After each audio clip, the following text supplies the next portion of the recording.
Hey everybody, Welcome to Greater Than Youth Ministry. I'm Micah, And I'm Bianca. and we are youth leaders with Greater Than Youth Ministry of International Christian Center. Greater Than Youth Ministry serves youth and young adults ages 12 and up, and we want to thank you for tuning in. We're here every Sunday at 10:30 a.m. For more information on Greater Than, you can visit us at www.greaterthanYouth.com. You can also find us on Facebook, Instagram, Twitter, and YouTube. If you'd like to connect with our church or to give online, you can visit International Christian Center at intl-cc.org and click on the Members Connect button or the Giving Online button. Well, I hope you're excited for a great message from our youth pastor, Deshaun Powell. And we hope to see you next time. See you guys.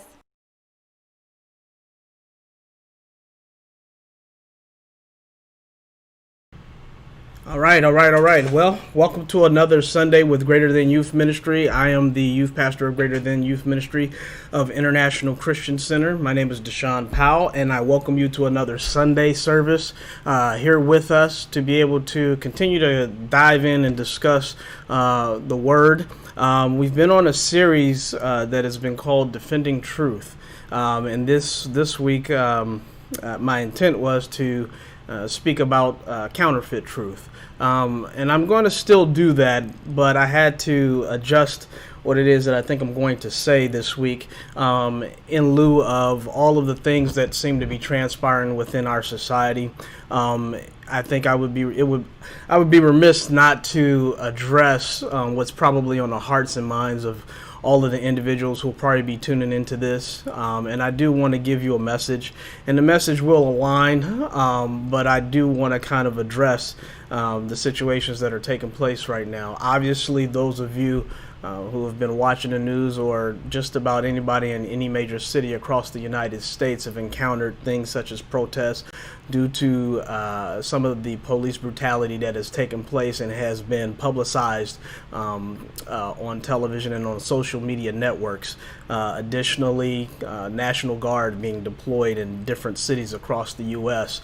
To try to deal with some of the protests that have gotten out of hand due to outside agitators or inside agitators, whomever they may be. And it's in times like this that the natural inclination, especially for those who are most closely affected by the scenarios that are playing out, the natural inclination is to resort to anger, frustration. There are those of us who have probably become somewhat emotional because of everything that has transpired, and there's a desire to see some action take place, to want to do something. And then for many of you, you probably don't even know what to do. You're probably at a loss of how to bring about the change that's necessary for the things that you're seeing play out on the screen to stop happening. And that is a predicament that is not a new one. These things have been transpiring over the years for many, many years. I know as far back as me being a child, that these type of instances of police brutality, crime, protests, all of this stuff is just a reoccurring theme as far as I'm concerned. It's not something that is new. What does become new is a generation that is exposed to it, and depending on which generation is exposed to it, that generation is going to handle it differently, and they're only going to handle it in a way that they know best how. So my hope is, as a leader within the community, both in business and within the spiritual community, is to try to give some guidance and some direction and some insight as to getting beyond the current events, because life must go on, and while we want change to come, we are the change that needs to be able to take place to introduce the change that we want to see. And if we don't start to work on introducing a change even within ourselves, it's going to be a really tall order in order to introduce that change into the rest of the world. We're in a world that is made up of people people that have different filters and lenses that they see through. They have different upbringings that they have been brought up in. They have different morals, different values. They have different relationships, different ideas and paradigms about the world that we live in and the lives that we lead. And there is no easy way to change all of those paradigms at once. Certainly protests bring attention to things. Whether or not they introduce the change that you want to see, that is always in question. I can remember the marches, at least by reading the history books and watching the videos that took place in the 60s, where they wanted to bring attention to an audience that was, for the most part, blind to these things that were transpiring in the different communities across the U.S. And the only way to do that was to do protests in large numbers to bring attention. And that was largely due to the advent of television not being as widespread. There wasn't a television in every house. You had radio, and radio doesn't really communicate the picture, if you will, of the brutality that takes place. And so with the marches that took place at Selma and other places, people then, when they tuned in their televisions, they got to see firsthand the degree of brutality, and it allowed other people to kind of engage. And then in doing so, they had a political strategy to work behind the scenes to get the governors involved, to get the different political figures involved within the state, within the nation, and then all the way up to the president of the United States in order to introduce the change that they wanted to see. So they had a really good strategy. They understood that they were fighting a war, and that the only way to win the war is to expose the individuals that were perpetrating the different things upon the people of that time. And so they went forth with a good mind, a sound mind, and a sound strategy in order to produce the change that they were looking to see. Today, with social media and with the television outlets, pretty much everybody has a television in every home, whether you are poor or if you're affluent. Radio obviously is widespread, but everybody has a television on their telephone. So with the advent of social media, everybody is essentially a newscaster. Everybody's a broadcaster for the news on the ground, if you will. And that being said, the dynamics have somewhat changed, but the principle in and of itself has not changed. In order to enact change, you have to change the public policy. In order to change the public policy, you have to organize. In order to organize, you have to bring people together to unify. In order to bring people together to unify, you got to tear down some of the barriers that exist. And by bringing those people together, then you can now operate on a united front that would allow you to go forth and produce change both locally and then hopefully abroad. But if we don't organize and if we don't unify in those efforts, then what'll happen is we'll have a whole lot of activity, but with no results.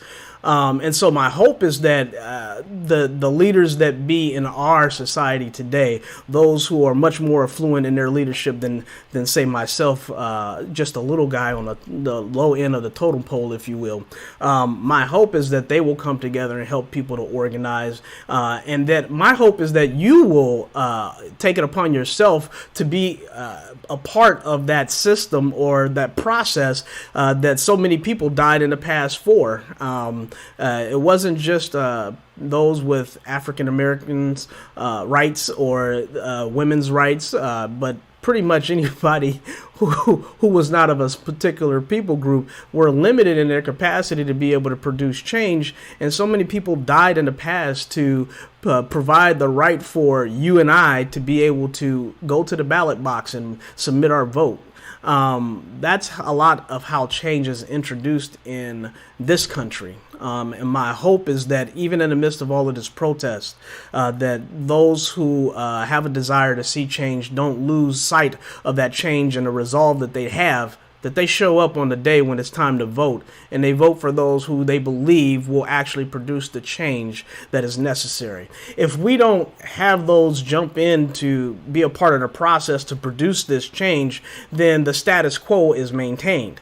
And that status quo is clearly not something that anybody currently is excited about. And so, therefore, if we're going to produce change, while we protest in the streets, let us also voice our opinions to our friends, our family members. Let us start the conversations about what is the direction that we want to go in. Let us start to encourage one another about making sure that we're taking part in the process if we have the right to be able to take part in the process. There are many who are much younger who don't have that right, and they have a desire to do it, but there are many of us who squander that opportunity, squander that right to be able to go to the ballot box and introduce the change that we want to see. So I'm just going to encourage you, those of you who may be emotionally engaged in this entire current societal situation, to also engage with your vote. Don't lose sight, don't lose resolve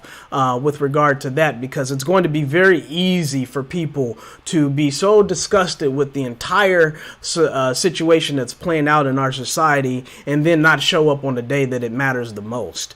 And so I would just encourage all of you who are viewing this to ensure that you step up and do what's within your power, do what's within your control, and on the day that is necessary, show up to the ballot box and cast your vote.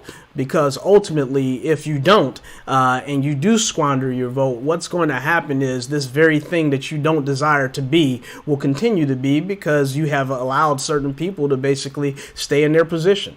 And that's not just, it's very easy to think about the president of the United States, but voting takes place in so many arenas. It takes place, both locally, statewide, and then it goes national. So make sure you're doing your part to cast your ballot in the ballot box, to ensure that the people that align with your views and what you desire, the ones you believe that'll produce the change, make sure you cast your vote for them when the time matters. Now, that being said, now I kind of have to deal with some of the spiritual side of this. Let me start out by saying that there is an author, if you will, of confusion, whom Jesus called the father of lies. And his references to the devil, Satan. And we know that Satan, even from the beginning, is the author of confusion. Part of that confusion that has been caused is to give you half-truths. And those half-truths lead to confusion about what is actually truth. Now, Jesus, when he came, he spoke of himself and said, I speak of myself, but not of myself. My Father testifies of me, and he speaketh of me, and I come in truth. Whereas Satan, he came with lies. And he is known as the father of lies. And he's referencing a time inside of the garden. And that's been a part of our conversation, talking about Satan in the garden and the beguiling of Eve in the garden with regard to the taking of and eating the fruit. Now, it's interesting when you go and you look at that particular story. Obviously, she eats the fruit. God renders his penalty to them all. And then Adam knows Eve and they have children.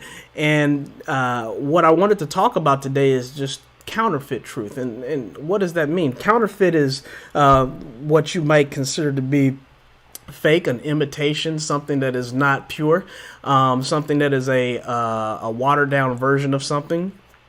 And so I believe those are all different words that you guys are familiar with, things that are fake. As a matter of fact, they got a thing that has been made popular by the current leadership within the nation called fake news, right? News that's not real, news that's filled with half-truths, but not the whole truth, nothing but the truth, so help you. But the bottom line of it is that he fed half information to Eve, not really in telling the full story, and his intent was to deceive her. Now, the question really becomes, why was his intent to deceive her? I mean, what was the advantage that he had in deceiving her? Well, let me put it like this. If you understand the command that the Lord gave and the penalty that was rendered, and the fact that it talks about the two seeds that are going to go forth. And God establishes very early on for our understanding that there is about to be two lines of truth. There's about to be two lineages of truth. And one is counterfeit. And one is going to redeem all of men unto the Lord, and then the other is going to perish. But since that day that the penalties were rendered, there has been this power dynamic, this struggle of these two lines of truth. And when you look at the offspring of Eve and Adam, what you end up is everybody, well, some people have heard the story of Cain and Abel, right? And Cain slew Abel. And so upon Cain killing Abel, now within the world there existed now this corruption. And this corruption would continue on with every child that would come out of the bosom, if you will, of Cain. And then Adam and Eve had Seth. And then Seth was regarded as then man began to know the Lord. And so you got these two different lineages that get started very early on. And from then on, there has been this dynamic, this struggle in the earth between these two lineages, right? The lineage of corruption and the lineage of truth. And in the process of all of this, from the lineage of Seth, you get Enoch and you get Noah. And then you've got all of the children of Cain, the Cainites, and then you would say the Sethites. And in the earth, if you understand the story, what essentially took place is that men without rule began to engage in activities that were very destructive. And so that their very nature is of destruction, killing at will, doing whatever that pleased their heart at will. Guess what? That very same thing exists today. Now, it got so bad then that God has to institute a flood to kill off man, essentially. And except for saving a handful of people, Noah and his sons and their wives and his wife, and two of every kind of animal, except for those handful of individuals, God had to kill everyone off. Now, I want to paint that picture because it doesn't end there, obviously, because you and I are here. And then sin entered in again because one of the sons of Noah uncovered his nakedness, and then Noah cursed him. And from that point on, we get what are the children of Ham, and then we get also his descendants, his son Canaan, or grandson Canaan, becomes the Canaanites in the earth. And there's this battle dynamic between the children of Israel, who are descendants of Abraham. There's this battle in the earth between these two groups, the believers and the non-believers. And all of this transpires all the way even up into today. And the confusion that has been caused is to keep us off balance, because as long as we're focusing on each other, we're not really focusing on the problem. As long as we're focusing on the fact of the racial dynamics, we're not really actually addressing the problem that exists within our society. Now, that is a problem, yes, that is true, but there are much greater problems. There are people who are in power who desire to keep those who don't have power or have very little thereof of it, and those who are in a social economic class that is totally different than those who are usually considered to be affluent. They have a desire to keep you there.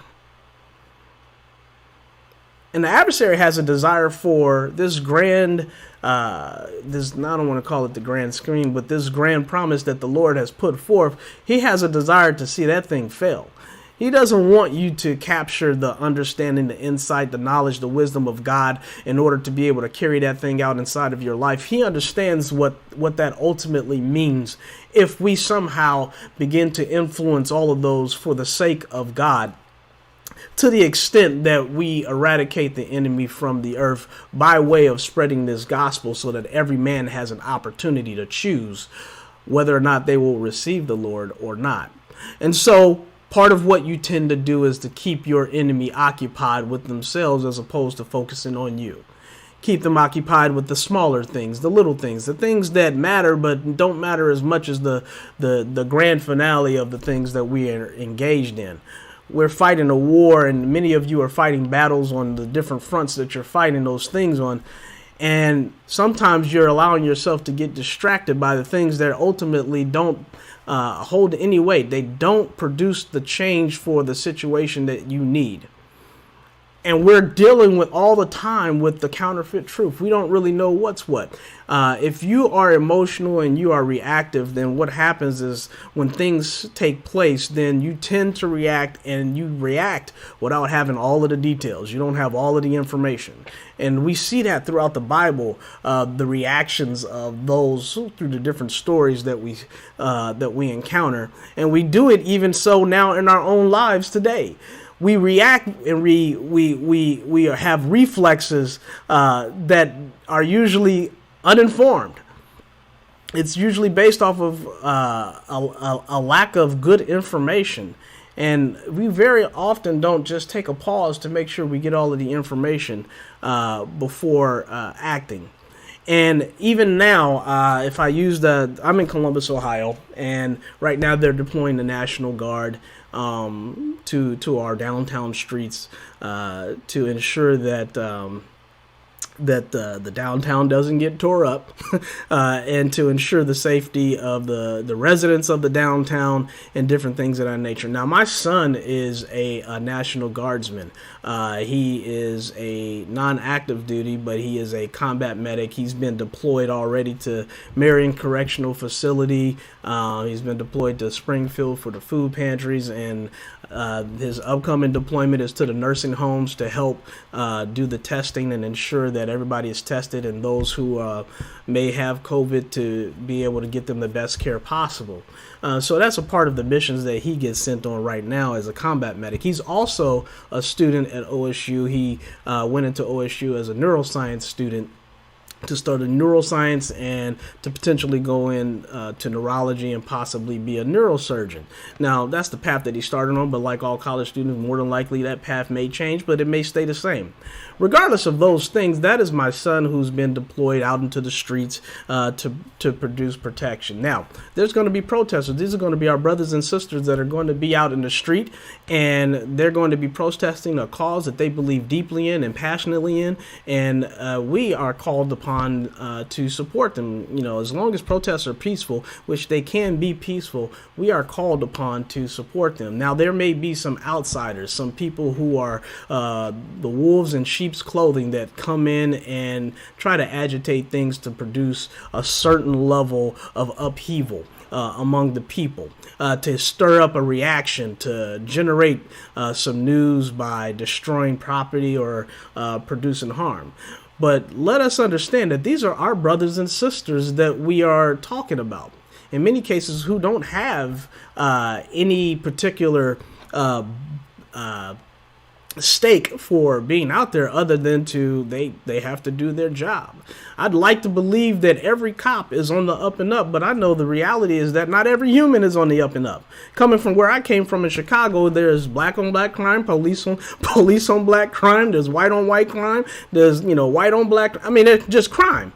And what you learn is that as you get older is that, not everybody is bad. Just like we don't like to be stereotyped, we probably shouldn't stereotype others. But the reality of it is that we're all in this mix, and all it takes is a little bit of confusion to throw us off of our game and to distract us and to cause us to not keep our eye on the ball. And that's what a lot of this is right now for us. It is confusion. That our reactions really don't have the direction that they need in order to produce the change that we want to see. So I would encourage you to start thinking about what the penalties are of all of these activities that we engage in. And the people that are on the other side, because those are real people. Now, my son being deployed downtown, if protesters come, he'll have to do his job, and they'll do what they do as they protest. And that is the risk, that is assumed when, you participate in society that way. Does that make him a bad person or them a bad person on either side? No. But understand that regardless of those individuals, there is evil in the earth that desires to create the confusion that we see today. See, I have a hard time believing that my brothers and sisters that are here in Columbus, Ohio, are purposely going into our different communities to tear it up on purpose. I got friends of mine who have, stores and stuff like that have been damaged in the downtown area as a result of the different protests. And I have a hard time believing that it makes sense for us to tear down our own house in order to make a point. That doesn't generally, make the most sense. But I do believe bringing attention, voicing your opinion, having the opportunity to showcase, your disdain for the activities that take place. I believe that that right is not only been fought for and died for in the past, but should be exercised, as needed. But even in our own city, we've got politicians who are on the picket lines as well, and then they're being influenced by the pepper spray that's being sprayed, into the crowds. And there'll be probably 50 million excuses as to why that happened and why it was a mistake and things of that nature. But the reality is that when there is a confuser in the mix, we all get hurt. When confusion is sown in the world, we all take a hit. And there are the children of darkness and there are the children of light. And there is always going to be that clashing. And we are intermixed with one another. And it's hard sometimes to determine which one is which. And it makes it all the more important for us to be very steadied in our approach towards things, to be responders and not reactors, to be able to calculate intelligently our actions and what we're going to do in order to see the results that we're looking for. Because if we don't, if we buy into the lies that we are often told from all of the different venues and avenues that exist, then what we end up doing is we hurt ourselves in the end. We never get the resolve that we're looking for. When there's never the resolution that seems to come about as a result of all of this, that is what we consider to be a good resolution. It just creates more chaos and more confusion. And since the author of confusion, everything that's taking place right now is exactly what Satan would want. He would want us divided. He would want us fighting against each other. Because guess what? When we're fighting against each other, guess what we're not doing? There is still this COVID-19 outbreak that's taking place. There are still people dying every day from it. Guess what? There are people who are dying from a whole lot of other things as well. A lot of other atrocities that exist even within our general city, whether it be human trafficking, whether it be drug overdose, whether it be whatever it may be. All of those things still exist within our area. It's almost counterproductive to only focus on the one. We should be tired of a lot of it, and we should be activated to produce change for all of it, not just a few things. My hope is that as we go throughout this series, and I know my time is technically up and I probably should shut it down, but my hope is that in the midst of this, that you begin to understand what truth really is. You begin to question what truth actually is. What is the lie and what is the truth? Because you're going to be fed a lot of stuff on the news. Guess what? The news is not always going to be accurate, and the news will agitate you. But if all you want is to feed off of the news, then you're really only asking to be agitated. What are you going to do to change it? What are you going to do once you have learned the truth of the matter? What are you going to do to bring about the change that you want to see? What is going to be your plan? Reacting and just jumping up and doing something is not a good plan. You have to have an end resolve. There has to be an outcome that you're looking for, and the outcome has to make sense. Because if it doesn't make sense, then why are you doing it? We have to have a justifiable outcome to all of our actions so that our actions actually make sense. They line up. And my hope is that you won't be reactive, but you'll be responsive. And in your response, that you'll generate results. and those results will bring about a resolution. Because if we're not doing that, what are we doing? I just want to pray for you as you go forth throughout your week. A week that we have no idea what it looks like. We're dealing with multiple battles on multiple fronts right now. We've got COVID-19. We've got police brutality that plays out in a number of the nation's cities. And we've got protesters and agitators that are coming in to try to, they want to see anarchy. They want to see things burned down to the ground. There are those who are in our midst. And when we're dealing with all of those different things, you guys are still fighting your personal battles, whether it be the economic battle, not having the money to pay your bills because everybody's either just now coming out of their homes. The jobs are scarce. Unemployment is not maybe coming to you as fast as it should.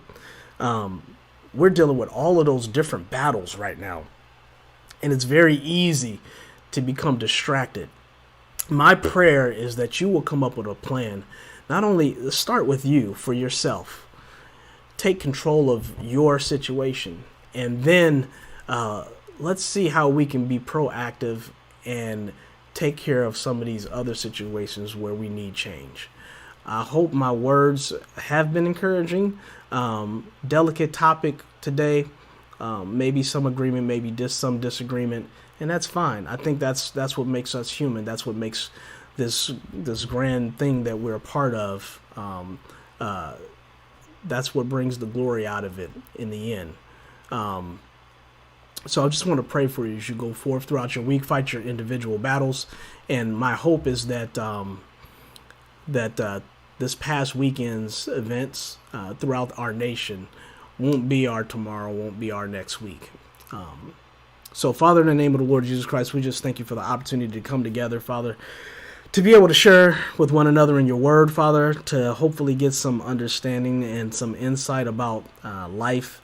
We understand that there's a counterfeit in the earth, desiring to cause chaos, desiring to bring about confusion, to cause us all to stumble and become distracted and not keep our eye on the ball, Father, to lose sight of our immediate situations and let those be tossed to the wind, to give in to frustration and anger and to produce an outcome that causes violence and that brings about harm to people.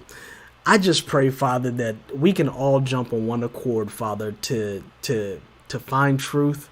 And to operate in the truth, Father, that you have brought forth to us, that we don't buy into the lies and that we don't buy into the deception, Father, that we don't allow ourselves to be deceived, Father, with information that can easily be determined whether it's true or not by just doing a Google search.